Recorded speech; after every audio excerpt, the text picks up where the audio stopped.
Mr. Palmer, Giles, welcome to Inside Reproductive Health. Thank you very much. We meet at last, don't we? Really, I think we occupy the same, virtual universe, if you like. But it's good to see you, in camera now. So it's great to be on the show. Thank you very much. Well, I'd like to give you the ability to siphon some of my audience. I'd like some exposure to yours because I got to confess to you, Giles, I have not had too many guests from the UK on the show. Of 120, you might be number 3, maybe number 4, and so that's fine. Yeah, I haven't recruited too many guests, and so I felt we need more representation across the Anglosphere, and hence here you are. Well, thank you very much. I shan't be offended at all. I myself, I only moved to the UK only about 6 years ago. Yes, I was born in Britain, but I've worked most of my life in Europe. Okay, and I came back to the UK, only a short time ago. So, although we're out of Europe, I still like to think of myself as European, but certainly from across the pond. So, yeah, perhaps I can give a different perspective in things in the IVF world in that respect. So having worked in Europe for a number of years, now working in the UK and the initiative that you're involved in that we'll talk about, sounds like you have a good exposure to both the UK and Europe. And I want you to give us just a little bit of the state of the union of what's happening over there. So here in the US and Canada for the last year and a half, as you're probably aware, most centers have just been slammed. Some have not if they're in competitive markets or if they haven't updated their business in a long time, but I would say 75% of centers have been slammed. That might be starting to change now. I'll talk about that in a little bit if that might be the case. But what's been happening in Europe and the UK post-COVID? Well, sure, but what's that word you used? Slam, was that? What's that? Very busy. It means very busy. Okay, got you. To be at or exceeding capacity. Well, thank you very much for clarifying that. Marvelous. Yes, it is incredibly busy. Okay, and both in Europe and in the UK, and you can see this from the posts. Everyone is hiring. Everyone is hiring, and that's that's from the countries that I've worked for and in the UK. But why is that? It's not just that there's been like a bottleneck, and people haven't been treated over the pandemic. But I think, first of all, from the patient point of view, I think that people have thought, they'll like reassess their life and they say, yes, I want to have IVF. Okay, so yes, there's been a small amount of people that couldn't be treated and now they're being treated. But there's a lot of people that are thinking, yes, I want to start a family. So I think there's been increased demand. Also, and as well that the life of the embryologist has changed dramatically over the past few years. I mean, there's more free cycles, okay, which means you have to have a devoted person to do that. In the lab, it's not so much, like full rounded, like in the IVF lab, you'll have an egg collection, you'll fertilize, and some days later, you'll then have the transfer. A lot of people are freezing the embryos and transferring them in a further cycle. So that means that there's a lot of, thaws to be done as well. Which means as well for like the dynamics of a clinic as well. And I don't know if you touched on this in some of your programs, but you get a higher throughput through your theatre if people are just having egg collections. When people are having egg collections, egg retrievals, but also embryo transfers, then there's going to be some time that you've got to sort of allot for that. But I think that dynamics have changed in the clinic, and even within the inner workings, people are working a lot more. And continuing on for that, of course, PGT, embryo biopsy, other techniques are being used as well. So I just think in a way it's a great time to be an embryologist, but it's a very tiring time to be an embryologist.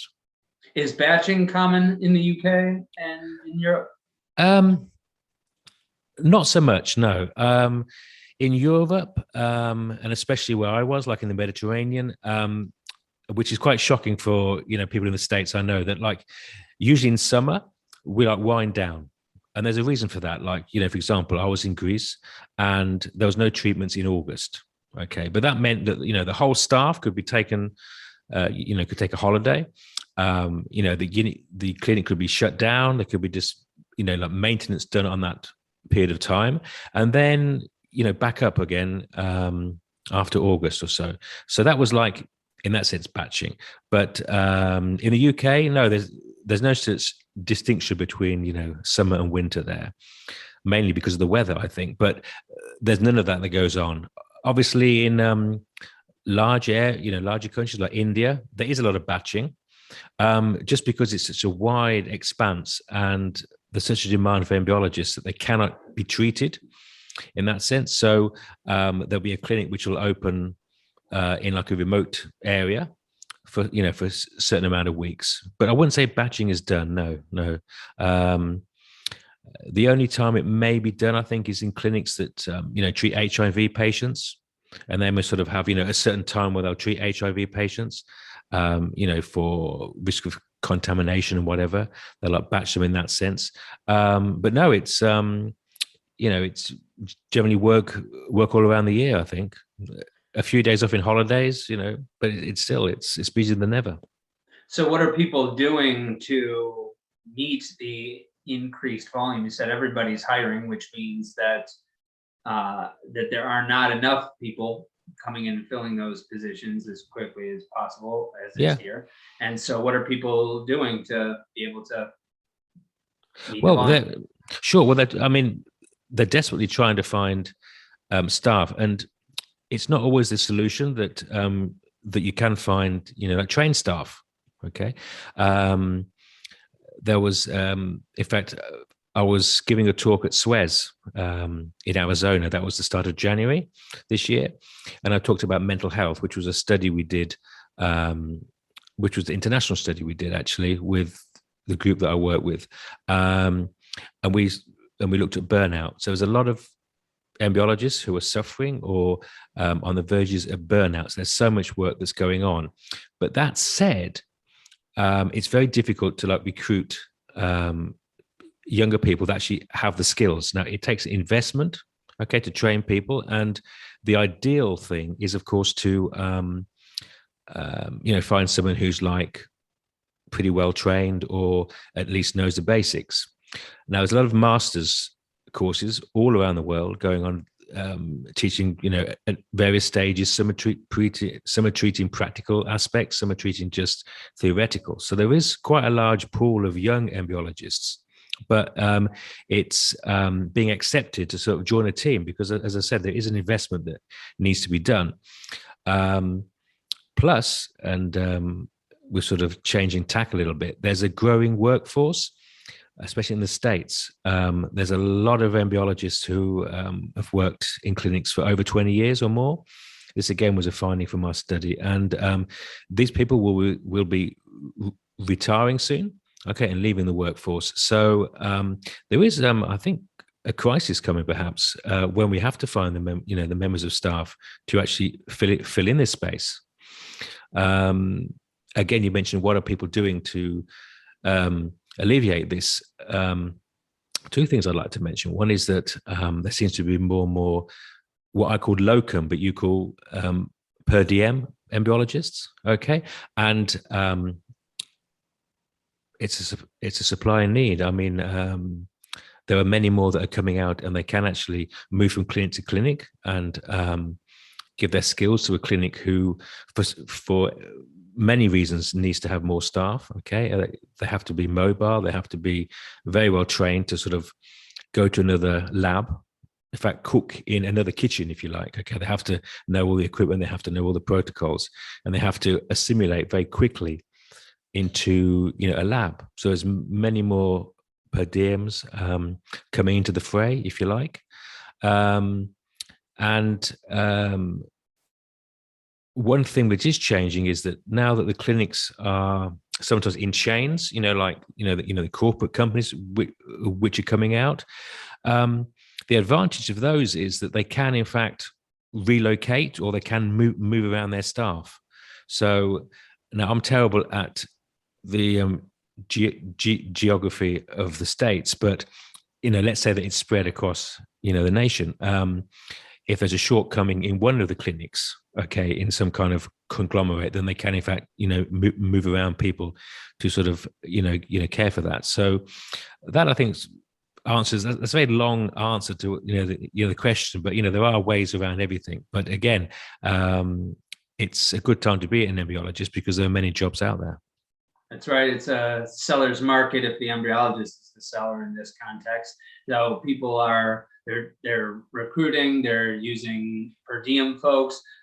Is there any acquiescence to the burnout from the side of the clinic and the lab in that, okay, well, we just can't hire enough per diem folks, or we can't replace the folks that are being burnt out. Our current staff are telling us they're burnt out, and we're so afraid if we lose even one that our problem will be compounded that much more.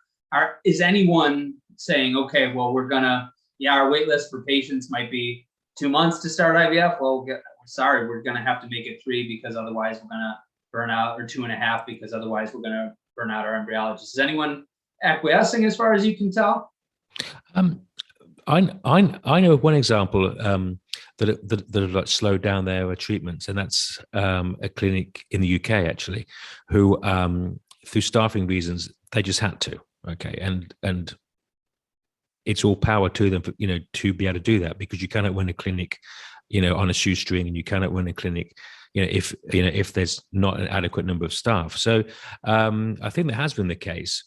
But it has been the case even with the pandemic. If you think about it, the way that they've had to slow down in the UK, the clinics have had to stop completely. I know in the States that wasn't the case in every single state in North America. But there has been this like management of staff to sort of keep them furloughed, if you like, okay, and sort of like gear them up again to be done.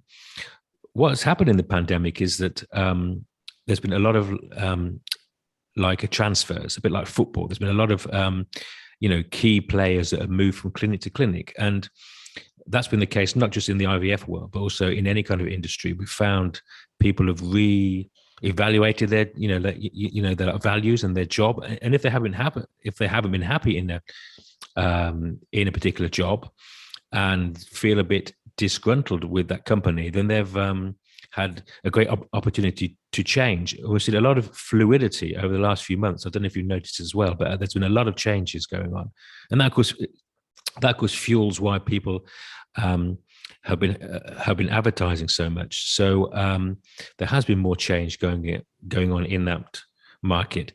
You say it's a seller's market. Well, I cannot talk about salaries. There are clinics which are offering like sign-up bonuses for that, which I think is a great incentive.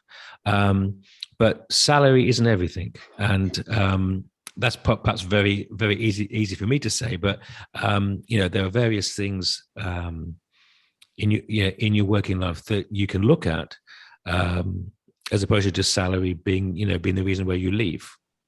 We know that embryologists are the greatest asset to a clinic, but if they're so good, then you always have the danger that they're going to leave. Now, I've been in lab management. I'm an embryologist, but I've been in lab management for many years, over 30 years, and that some of your staff may be like headhunted, and maybe taken away. Well, that's inevitable. You have to be gracious when that happens. There are wheels within wheels. We're still a very small community, embryologists.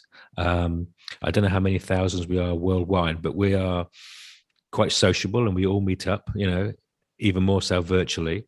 So it's to be gracious, and if they have to go, they have to go.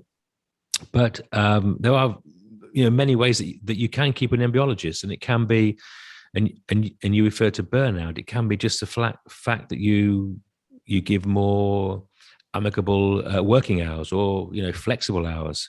I was having this conversation with Dr. Tony Anderson from Texas, yes, yeah. And he was saying the exact same thing that you said, but I pushed back and said, well, how do you give people better working hours or fewer hours when the queue of patients is figuratively around the corner?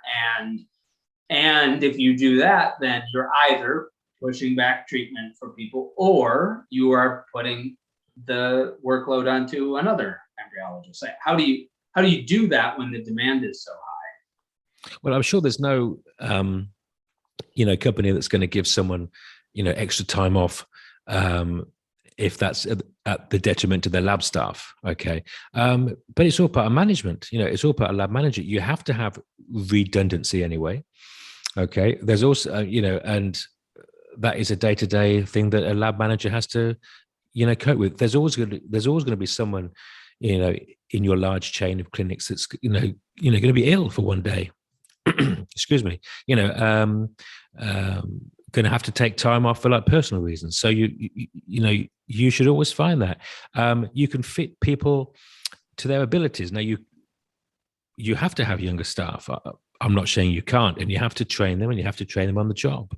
Like I said, there are many training colleges around. Okay, especially in North America, that actually have someone who has the competencies to sort of start with a less steep learning curve. Okay, when they join the lab, it is a commitment to the lab manager to actually see that everyone is competent and everyone starts off. But that has to be done. In the UK, in fact, there's a new sort of subset of embryologists. I think they're called lab practitioners. I could be wrong, but they just do egg collections and semen analysis. So they do, let's say,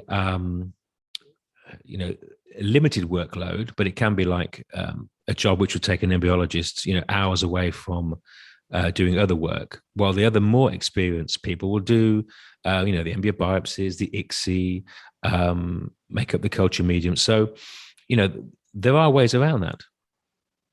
What do you think should be eliminated, Giles? In any workflow, the priority is eliminate, automate, delegate. And when you're getting so busy, you have to be extra scrutinous. What do you think could be eliminated or automated readily that you still see many labs not doing? I think, a lot of it is the paperwork. Okay. Now, you don't have to be paper free, but you can be, paper light in a lot of the clinics. A cornerstone of clinical embryology is of course quality control. Okay, but you still see people walking around the lab with pieces of paper, with a little tick box. Okay, there are now electronic means such as reflections, where it's an app where you can just electronically type in all these numbers you have to do, and they're forgotten about in a way until you want to actually retrieve them and reflect on them for any number of reasons. Okay, there's lots of things that can be done around the lab, which again can be automated. You do in fact have these alarm systems on most of the critical pieces of equipment, but you still have to visually check them every day. Okay, I'm not saying that you shouldn't, but there's a lot of needless paperwork that goes on. Now, embryology as well, and we've spoken about this many times between the peers, is there's a lot of admin work that is done with embryology. Now, that is a root of great concern, because when an embryologist is trained, he doesn't realize that he's got to do a lot of quality control assessments, and he's got to do stock taking and the inventory to look after the cryobank. Okay, even speak to patients. A lot of people aren't aware that they have to do that when they train to be an embryologist, and it could be that the embryologist wants to spend time on the bench work. So automating all this like interaction with the patients, if you don't want to, or all the admin, could be done. And there's not an efficient EMR at the moment which can help with that. You've got to take yourself out of the your working routine and type things in, but that will change. We often speak on our initiative about like smart devices. Now in the future there'll be like perhaps smart dishes where you haven't got to use sticky labels. There'll be voice to action, certain ways that you can witness things in that sense. But technology is coming just to take all the admin away from the embryologist. So that will be a good thing. Well, there are some life sciences companies out there now helping with replace a lot of the manual systems, and both with storage and managing if they're not cleaning up right now on the heels of of labs needing to become more efficient because they can't fill enough embryologists, then they don't have a very good sales platform. I think there are some solutions out there. I'm not qualified necessarily to speak right now on the pros and cons of each, but are these some of the things that you talk about in your initiative that you call I3, which is the International IVF Initiative? Tell us more about that. What do you do there? Sure. Well, to answer your question about does it fill the void? Well, it's certainly a space which is being filled up by many companies. So, obviously, there is work for everyone to do. Making things automated, and one is with the, like cryo storage. It's a no-brainer, just because, why should we have to check ourselves visually every year that we put something in the right place? If it can be done automatically, then it should be done, once. AI, of course, has perhaps been overused these past few years. I mean, like everything is AI at the moment, but it's like tangible benchtop AI, which is going to come out and actually help us. It'll rank things for us. It'll help us choose embryos, a little bit better, but we'll still have to have embryologists that will actually look over the results. It's like, a driverless car. Will we allow complete control over, like a driverless car? We'll still have to look at this, this data to help us.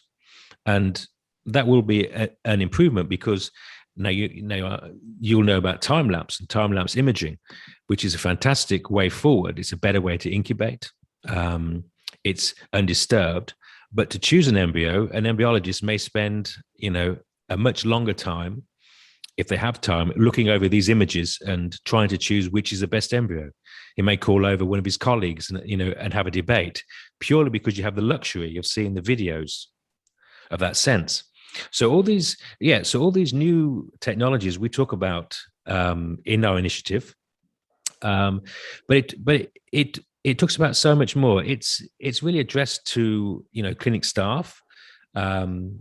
We have a slight majority of embryologists, but also clinicians and lab managers follow this initiative. We usually have them once a week.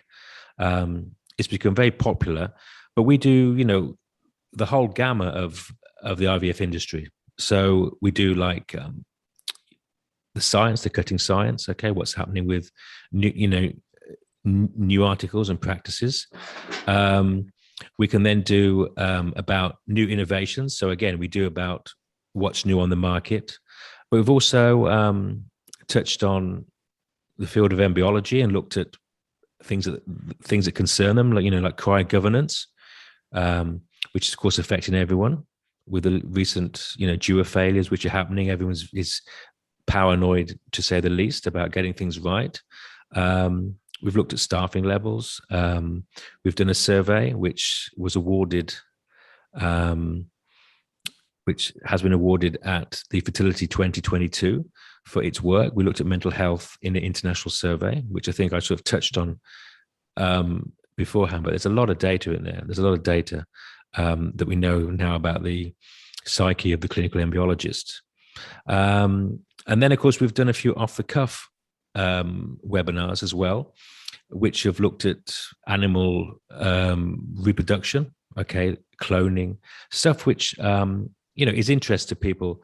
I think they do our job, which can, if you can add that to your daily speaking with the patient, give weird and wonderful explanations from nature, then that's quite good, really. And we've even gone off piste and had people from NASA that have spoken to us, because as you know, every 5 minutes people are popping into space nowadays, and there are reproductive hazards with that. There's microgravity, there's the radiation problems, and it's not being discussed. So people are doing experiments on sperm and embryogenesis in space, which I think are interesting, not just as an embryologist, but the lessons they learn can actually help some of the medicine here on Earth as well. So we've done about everything, as you can see.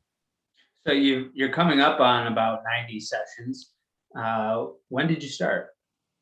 We started just as the pandemic hit, actually, the start of 2020. And it was Jack Cohen who got us all together. He felt, and he's a great visionary. So he thought that, the embryologists would need, someone to talk and to discuss things, especially as, there were like furloughed and at home and in this uncertain time. And he got together with Thomas Elliott of IVF.net, who's a bit of a IT wizard, and he set up a website, and they had the idea to have these like webinars. Now, of course, everyone has been doing webinars, but I think we've done something a little bit special.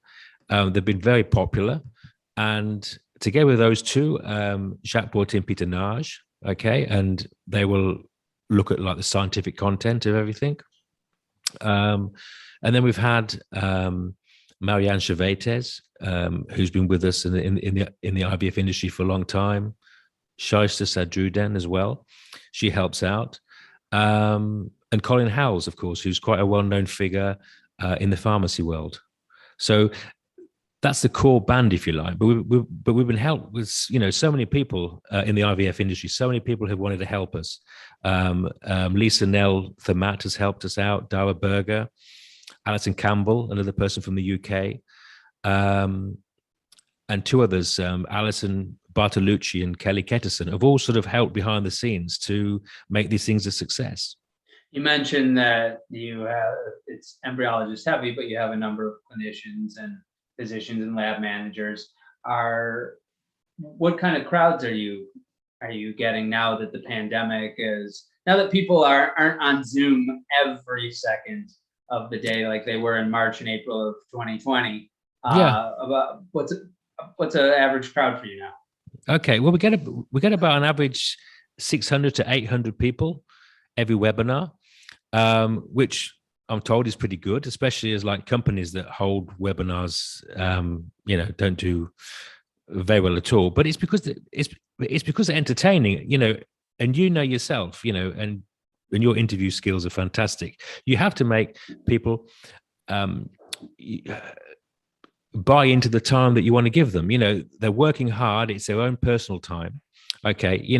It's got to be something that they want to listen to. And, and we have topics where I think people want to listen to, it's got the scientific core, but it's also entertaining as well. No one wants to finish like a long day and listen to like a commercial, on a certain project. At the start of the pandemic, of course, it was much higher. We were having over 1,000, like people attend, but it's like leveled off to to the numbers which I've said. And then, of course, it's put on the websites afterwards, and then many thousands watch it on demand, as they say. Yeah. Are they mostly coming from the UK and Europe? What's your distribution like? I'd say it's over half from North America. Okay. And then after that, it's sort of pretty similar numbers, but I wouldn't say that a lot, too many people from the UK watch it. Shame on them, but I'll say it's like North America, and then the rest are all very similar. We've got Europe, we've got UK as well, obviously. We've got a great following from India. And now in India, usually the time that we show these webinars, it's like 11, 12 o'clock at night. But thankfully that, they stay up to to listen to it as well. We do have them on other times, from time to time, but the time we usually have them, which is 3 p.m. Eastern, it's sort of our slot. So we're quite pleased that we've got, like a global following. So what are some of the insights that you've gleaned in the last few months? Because on this show, I talk about the business side of the field. And when I have lab folks on, I talk about the business side of the lab, but I'm not having any sort of topics on about, the latest techniques on growing to day 5 or beyond blastocysts. And I'm not, I'm not covering hatching and anything like that. So, but you know what it is, though. But you know what it is, you see, and that's the thing. And we'd still have people who own a clinic who will maybe want to dip into a webinar just because it's much more practical experience. So it'll have someone talking, perhaps about like hatching blastocysts, as you said, but it will say it may be in a round table discussion where you've got people from leading clinics all over the world, and they're talking about, well, I do it like this and I do it like that. So it'll perhaps help them sort of manage either their workload or their sort of plan about how they want their clinic to go. So that's what they glean from it, and we have a very large, let's say, following. We have over 18,000 members, but that doesn't mean that they watch it every week. Of course, you're going to have like a subset of people that are going to be interested in, sperm and semen analysis. Now, even if 20% of those watch it, then that's a really big number. Other people who are interested in the tech side of it are going to be that, and other people which are medicine are going to fall from that field. So by having a large net, if you like, and being global, we can get the numbers which which are quite envious in anyone's books, I think. Especially for people that want to talk to embryologists right now. So who can join? Is this membership that people have to sign up for? Anyone can join. It's completely free, and it'll always be free. We have an electronic membership card, which is quite good, that you can put it on your phone. So we've noticed that Evan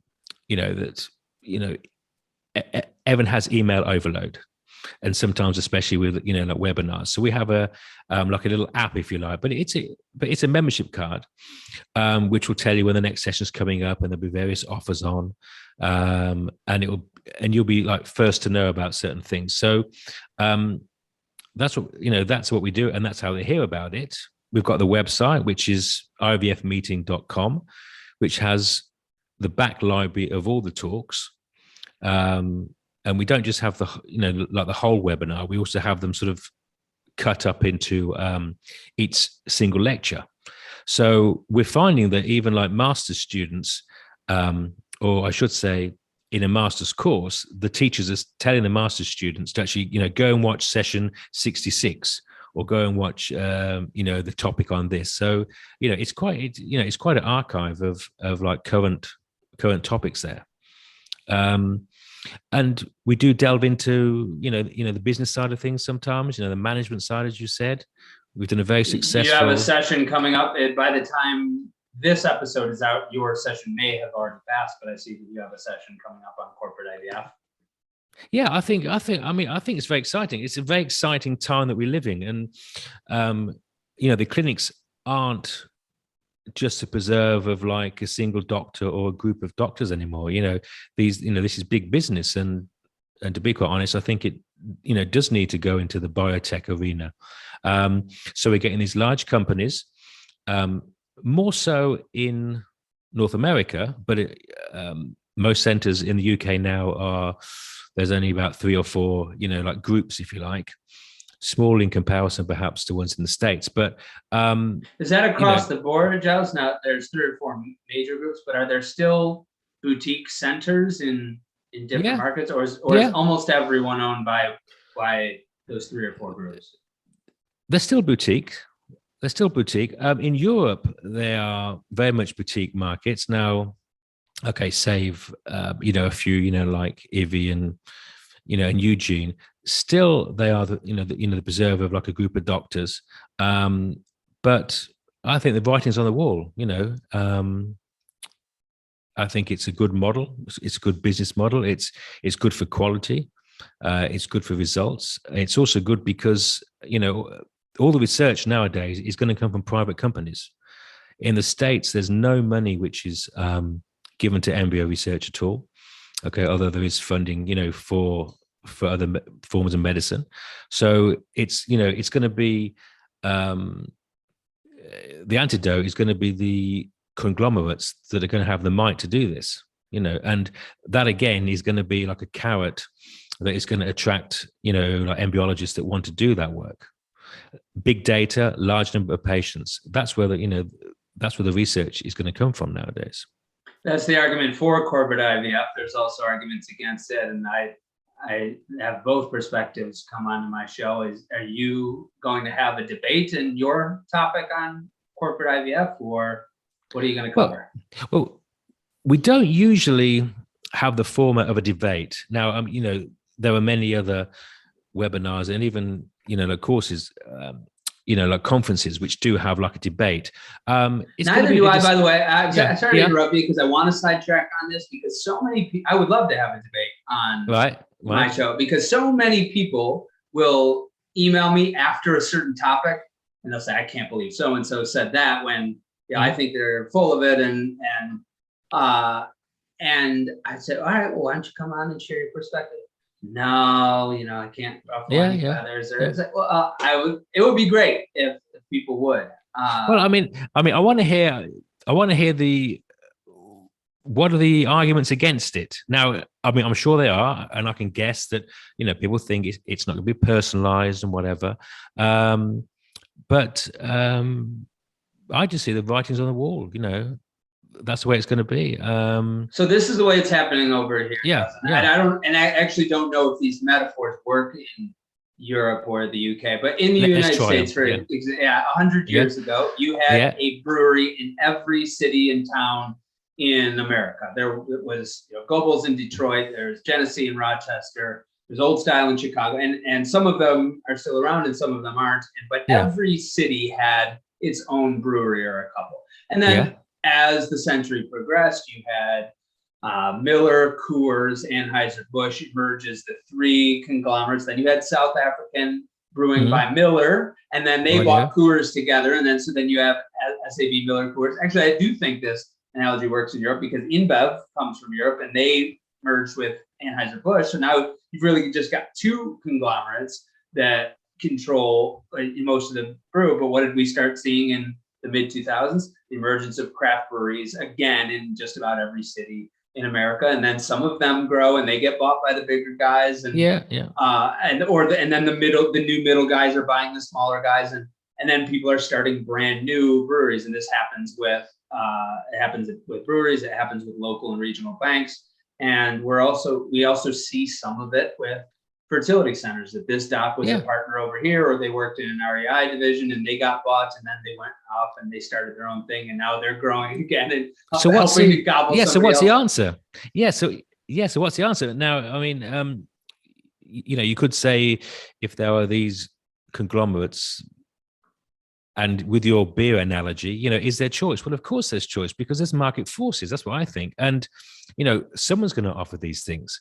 And you mentioned about like the emergence of, these microbreweries. Well, that'll happen again, maybe with IVF. So, all that. We are seeing it. So I think what I'm saying is the cycle of life is continuing. Yes, there is. It seems to me that the trajectory of most things is consolidation and fragmentation. Happens with countries, happens with businesses. And so we're seeing consolidation right now, but I also think we're seeing fragmentation and niching as well. Yeah. But like, while these companies are big, then they get super efficient and they get this big data, and that can help the smaller ones in the long run afterwards. It gives them the opportunity to fraction out, if you like. If they provide efficiencies, and some guests will come on my show and say they're not so good at providing efficiency. I've gotten accused of being both. I'm neither. But I do think there are pros and cons, and I let people say which they think is which. So we've covered a lot. How would you like to conclude? Most of our audience right now comes from North America, about 75%. But there are some folks outside. I think after the US and Canada, India is our biggest listenership, but we've had listeners from Australia and Central Europe. And you speak far more to the lab side, whereas our audience has some lab folks reach out, i.e. how we got connected, but a lot more on the clinician side and the business side. How would you want to conclude with our audience, either about what you see happening in the field and what you'd like to see, or what you'd like people to know about I3. Well, I'd have to take a moment to think about that. I would just think about saying that what you've said to me now is you know, that you think that you are, you know, catering for an audience which is just mainly North America, perhaps, and mainly clinicians. And I think that we cater for people from the lab side of things. But as our hashtag is, it's like hashtag share the knowledge. And that's what we did, you know, first of all. And people are watching it because whether it's legal aspects or it's business aspects, as you mentioned yourself, it is coming their way. And, you know, we've got 180 countries that follow us, and I'm sure you have as well, because they're going to learn something from what you're saying, and they're going to learn something from what we say as well. Now, maybe they've got different laws, and a thing that we have seen, not just with my day job, but also with I3, is that every clinic works differently. Okay, they may have similar protocols, but every clinic works slightly differently. But they have these common problems, and each country and each region has a way to, you know, solve that. But, you know, the issue of, you know, cryogovernance and what you're going to do with your non-compliant embryos, for example, what you're going to do about safety, what you're going to do about quality control, what about the legal aspects, what you're going to do about staffing levels, as we mentioned, whatever it is, it's coming their way. We've had some sessions on treatment of same-sex couples. We've had some sessions on trans folk, which applies to perhaps my country, UK, and yours more, where it is more open and it's more accepted, but there's a service towards that. Many other countries in the world, that's not an opportunity for many of these people, but it's coming their way. You know, this globalization is happening, and they can learn from you know, like reaching out and having programs like yours, like mine, and like others, where they can just see the writing is on the wall and what is coming up in the future. Well, I thank you for coming on to share some of that with this audience. I hope our audience will come and check out your initiative, the International IVF Initiative, at ivfmeeting.com, and we'll link to that in the show notes. And I hope that they benefit from the insights of the things that are coming their way. Thank you very much for coming on the show, Giles. Thank you very much. All right, I'm stopping recording.